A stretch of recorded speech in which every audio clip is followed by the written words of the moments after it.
Hi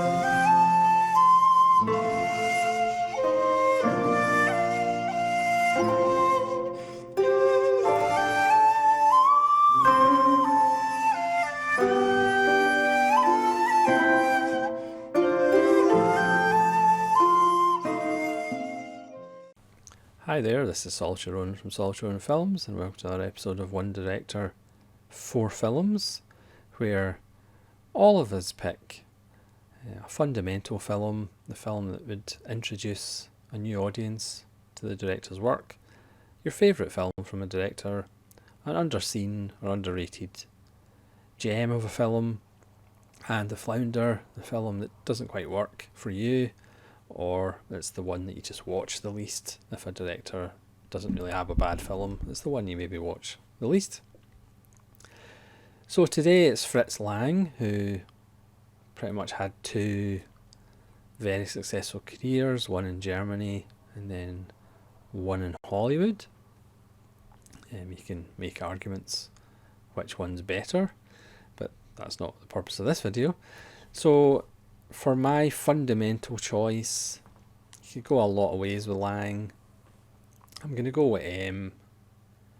A lot of Lang's German films are very influential as far as suspense, set pieces, production design, the use of camera and effects in and out of the camera. This features Peter Lorre, of course, in one of the great murderer roles. This time he's playing a child murderer. Again, the German expressionism, use of light and shadow, and this is a film that never really lets up in the suspense, the chase.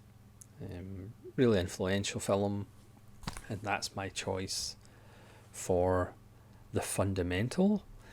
The favourite, I'm probably going to go with one of the Mabuse films. I'm going to go with The Testament of Dr. Mabuse. For me, this is the Steelbook Masters of Cinema, and just for good measure, I've got the standard Masters of Cinema release. This is from 1933. This is a sequel to Dr. Mabuse, The Gambler, which for me is a bit overlong. I know that's sacrilege to some people, but it could have did with a little bit cut down. But for me, The Testament of Dr. Mabuse is it's actually just about perfect. I only really watched it again recently after lots of years, and it really stands up. It's really quite fantastic. And I think next year, if I do my favourite 200 films, it'll probably be in it. Filled with wonderful set pieces, camera work, great characters, as the kind of more the ghost of Mabuse haunts these characters. Just so good. And again, it really is an adrenaline filled fuel ride.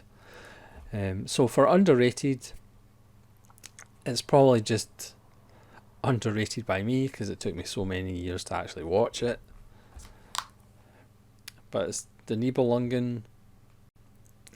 This is pretty fantastic. I did a kind of random review of it a couple of months ago when I finally watched it. This is from 1924. It's 292 minutes, but again, very much like Kobayashi's The Human Condition or Bondarchuk's War and Peace. Once you get into it, it kind of just flies by. I actually prefer the first part to the second part, which I don't think is the same for everybody.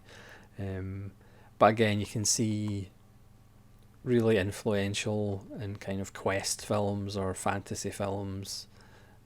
Again, ahead of its time, the production design, the influence. A really impressive film. Again, 1924. It's kind of mind-boggling when you watch these silent German films, not just by Lang but Murnau as well. They're pretty amazing. And for the Flounder, I'm going to go with one of his American films, which the reason it's a Flounder, it's still a good film, but it's probably a casting issue, and I'm not sure whether that would be Lang's responsibility or not. But I'm going to go with Cloak and Dagger from 1946, which is a fine little spy film, but the problem for me is Gary Cooper. I think is miscast. But again, it's a good little film, but it's just not as good as like Ministry of Fear or something like that with Ray Milland.